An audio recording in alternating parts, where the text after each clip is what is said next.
The release of Tekken 5 and the updated Dark Resurrection marked a massive turnaround for the series, but it also marked the last time we'd see Tekken in the arcade scene, which was pretty much dead outside of Japan. Game developers and consumers were more fixated on the next generation of consoles, specifically Microsoft's Xbox 360 and Sony's PlayStation 3. The graphics were becoming much more lifelike, and the prospect of online gaming would become more commonplace than it had in the 6th generation. I was excited to see how my favorite game franchises would translate to these new prospects, specifically Sonic the Hedgehog and Tekken. The former would disappoint literally everyone, and the latter never showed up outside of some screenshots on the internet. At least not in the US. Like I said, the arcades were still a thing in Japan, and the arcade version of Tekken 6 dropped there in November 2007, and internationally a couple months later. The game boasted a new graphics engine powered by PS3 technology, 4 new characters, updated combat, and a new comeback mechanic. This would be the point where they would port the arcade game to consoles, but Bandai Namco decided not to do that just yet, and instead put out another arcade update subtitled Bloodline Rebellion in 2008. This new version tweaked the gameplay a bit and added some new stages as well as 2 newcomers. Bloodline Rebellion would eventually become the foundation the console versions we built around, and it would ship across the globe on Xbox 360 and PlayStation 3 in October 2009. I recall many years ago seeing various out-of-context screenshots on the internet of this game taken from the E3 trailer in 2006. I was excited to see how much better the characters would look and how the gameplay would evolve, but being a teenager with no job meant I couldn't afford any of these cutting-edge machines. The PS3 one hurt the most. $599 US. There's no way that'll end up under the Christmas tree.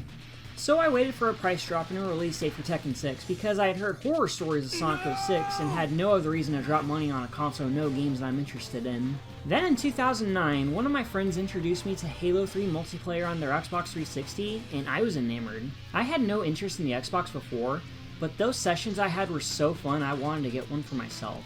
And if you were paying attention earlier, that was the same year Tekken 6 was released on both consoles, so the stars aligned perfectly for me. At a reasonable price point and overall good timing, I got my first HD console on Christmas of that year. Unfortunately, my capture card doesn't want to record off my 360 or Xbox One right now, so I'll be looking at the PS3 version 480p output, like a peasant. I played this game a lot back in those days, and I enjoyed my time with it. But does it still hold up 14 years later? As always, let's begin with the plot. Unlike the previous 2 entries, Tekken 6 omits the traditional story mode it presented up until now. Instead, the story is told within a new story mode called Scenario Campaign. Think of this like a cross between Tekken Force and Devil Within, with important cutscenes in between stages. With the way Scenario Campaign is structured, the story feels disjointed at most points, so I'll go over the general synopsis first, and cover the stuff with the campaign near the end. Jin Kazama wins the King of Iron Fist Tournament 5 and becomes the new head of the Mishima Zaibatsu. His first decree as the honorable new chairman: declare the Zaibatsu's independence from the rest of the world and wage war against every nation across the earth. What? What the fuck? You heard me right. Jin Kazama, the hero of the last 3 games, is now a war criminal with no remorse for what he's doing. Jeez, I'm getting Tekken 2 flashbacks of Kazuya over here. Speaking of whom, he becomes the new owner of G Corporation after killing the higher-ups, and uses its private army to counter the Zaibatsu. To the general public, G Corp and by proxy Kazuya are heroes of this war, but we already know that he's the Homelander of video games. After Kazuya places a bounty on Jin's head, he announces the King of Iron Fist Tournament 6 to crush his father and G Corporation into dust. It's an inappropriate time for a tournament with the World War going on, but everyone from Tekken 5 is present along with a slew of newcomers. Leo Kleisen is a non-binary German spelunker whose mother was murdered by a mysterious assailant. When they learn G Corporation was involved and that Kazuya is the most likely suspect, Leo enters for revenge. They fight using Baji Quan and is the most beginner-friendly character in the game. Miguel Cabrera Rojo is a Spanish ruffian who was estranged from most of his family for his brash attitude. His younger sister was the only person he cared about and even attended her wedding despite the rift between them. Then the war happened.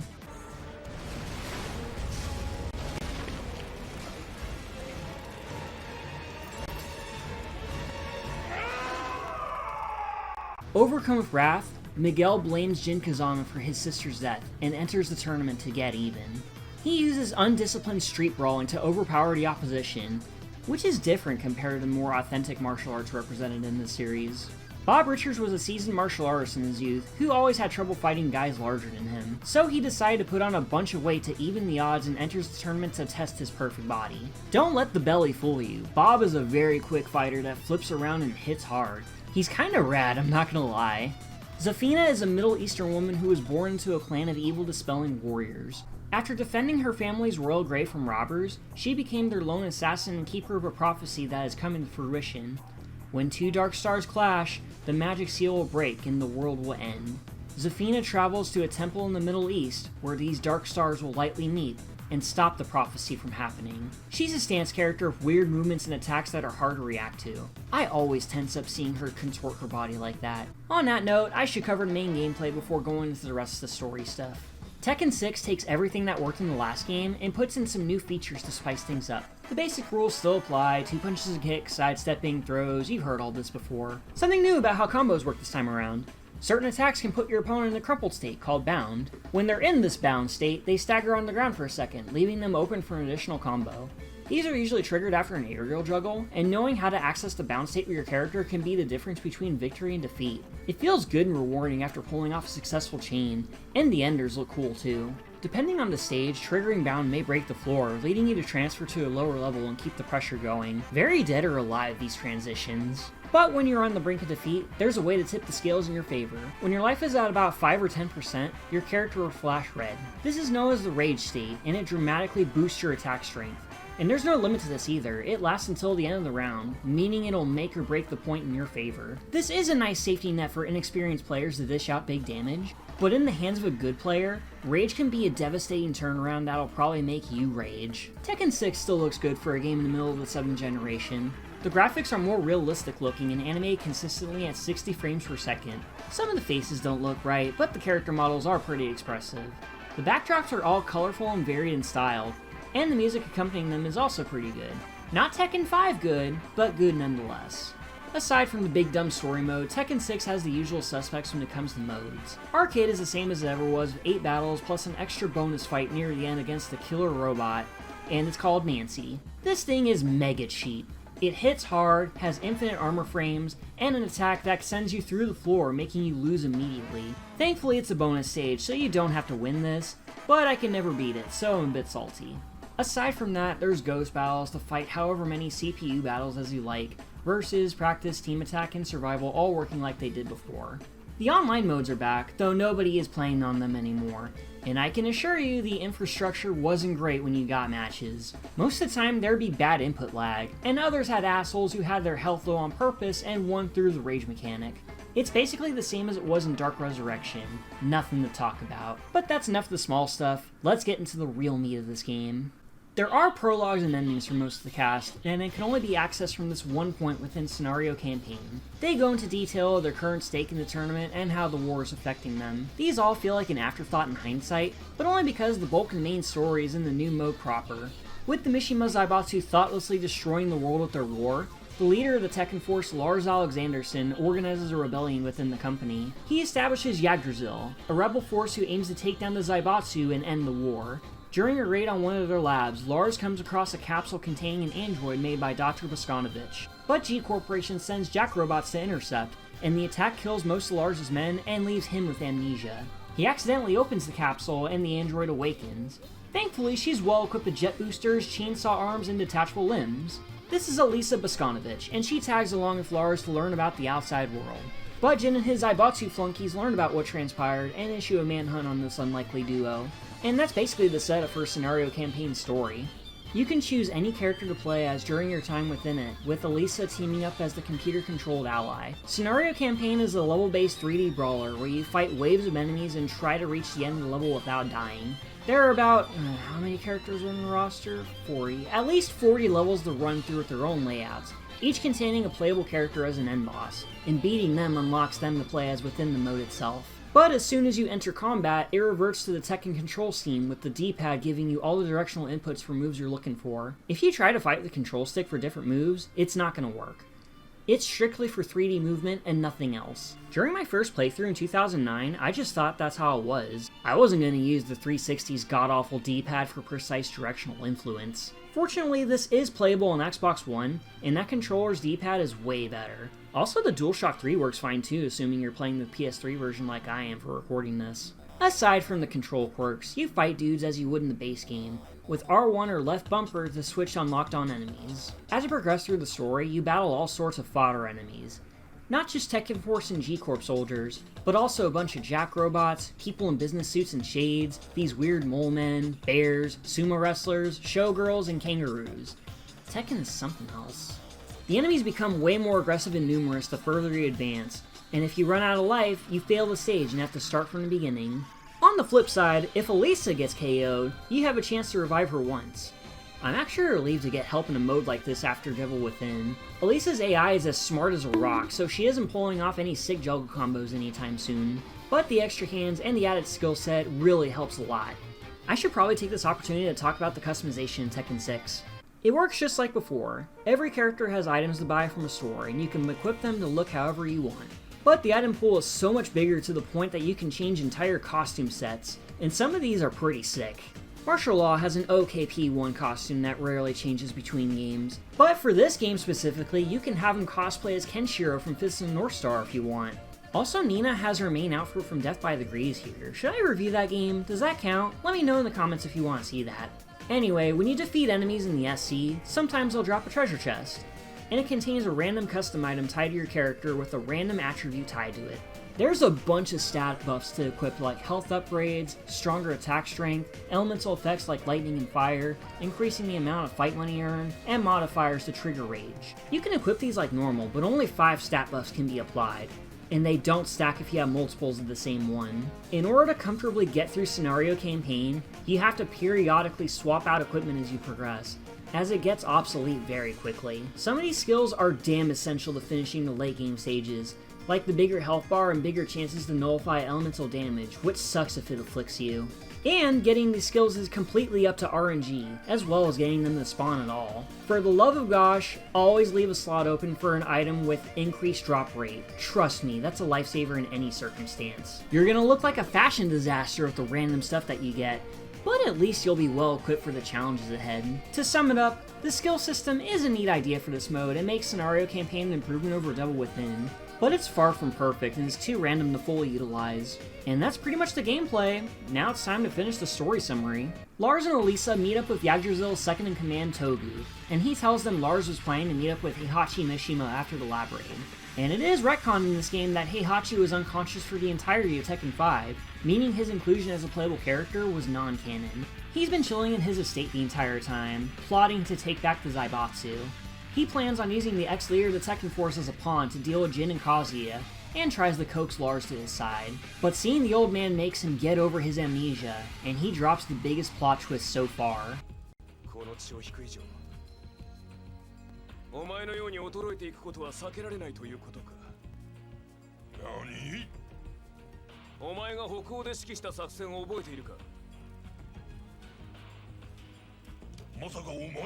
Holy shit, Heihachi is Lars' father. Sometime before the whole cliff incident, Heihachi had an affair with a Scandinavian woman during an unspecified military operation, and Lars is the bastard child born from it, and there is absolutely no love lost for his old man.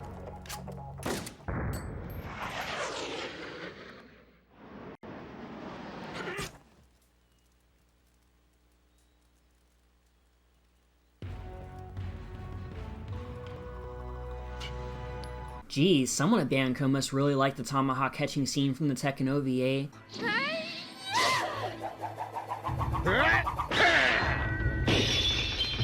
After seeing him literally catch a bolt in his teeth, Lars says, "Fuck this shit, I'm out," and goes back to his original plan to stop the war now that his memories are back. They learn that Li Chaolan had been gathering a plethora of information on both the Zaibatsu and G-Corp, and formed an alliance with the excellent Silverman, and with his help, they're ready to take on both sides head-on. They defeat the Tekken Force's main base, led by Eddie Gordo, who really doesn't want to be a part of this war anyway. Then they begin their assault on G-Corp by taking down Bruce Irvin. This level sucks, by the way. If you fall off the catwalk, you die instantly and have to start from the beginning. Anyway, Anna Williams is the last line of defense before storming the Millennium Tower, G-Corp's main building. Togu sacrifices himself so Lars can battle his half-brother Kazuya. Unfortunately, he escapes, and Togu dies in his best friend's arms. All that's left is Mishima headquarters, and they beat up Nina Williams on a train over there. They also get ambushed by the giant robot named Nancy, but Raven appears out of nowhere and is not only able to hold it off, but also throws it over his shoulder and cut its gun arm off. Damn, dude! They finally reach Jin at the top of Mishima HQ, and he pulls something nobody expected.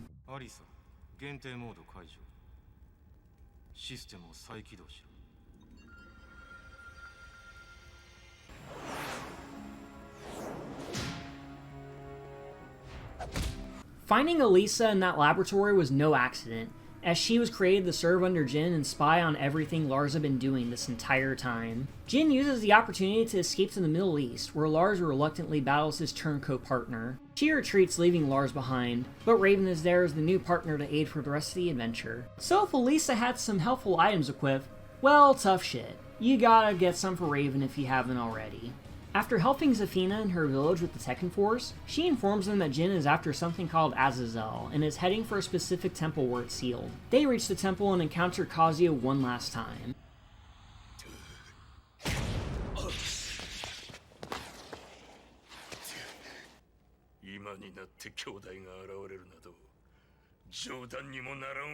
He gets bored and leaves, leaving Lars and Raven to the heart of the temple, where they're attacked by a bunch of gargoyles and their boss, a giant Anubis monstrosity bent on the destruction of humanity. Okay, I need to explain what the hell this thing is now. Thousands of years ago, there was a being called Azazel the Rectifier, who may or may not have been the origin of the Devil Gene. He ruled over humanity as their god until Zafina's ancestors overthrew him and sealed him within this temple via magic. And only when two dark stars clash is when the seal is broken, and Azazel will awaken.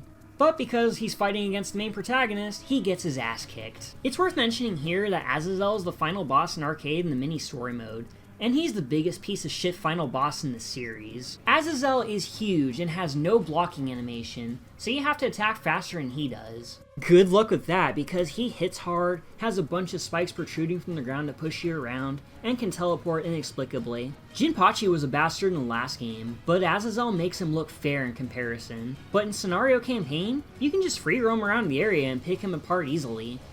It'd be funny if it weren't so pathetic. No, what the heck, I'll laugh anyway. Azazel disappears and Lars and Raven escape the collapsing ruins, where they face off against Jin for the last time. They defeat Elisa and have a tearful goodbye before she shuts down.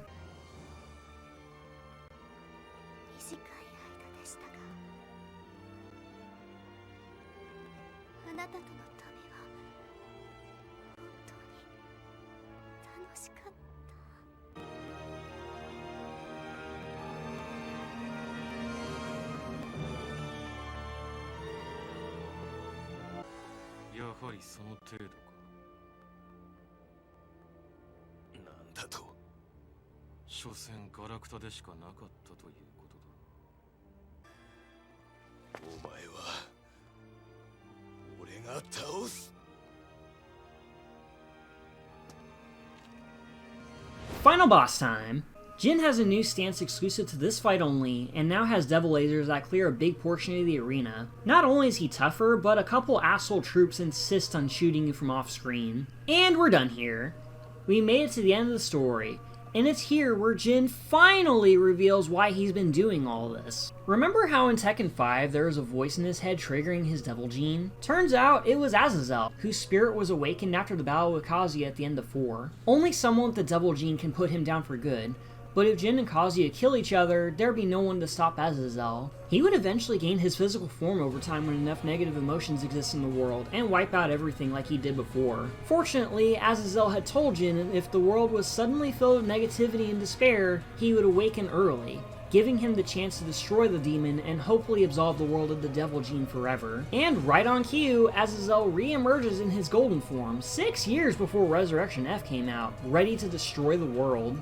But Jin had been waiting for this moment and harnesses his devil power to mortally wound the monster, sacrificing himself in the attack. With the battle finally finished, Lars takes Elisa back to Violet Industries for repairs, bids farewell to Raven, and continues to help with the war effort.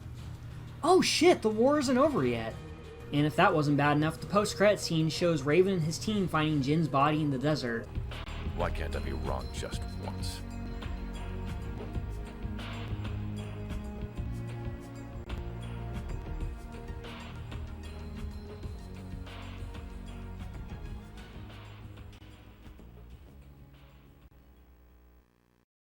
Overall, the story is something of a mixed bag for me. On one hand, I like Lars as a protagonist. He's a badass leader with skills to pay the bills, but he's also a pretty nice guy, taking consideration of his allies and even his troops. He can also be a bit of a dork, which I can appreciate. He's a Mishima only by blood, but he isn't an asshole, which is refreshing.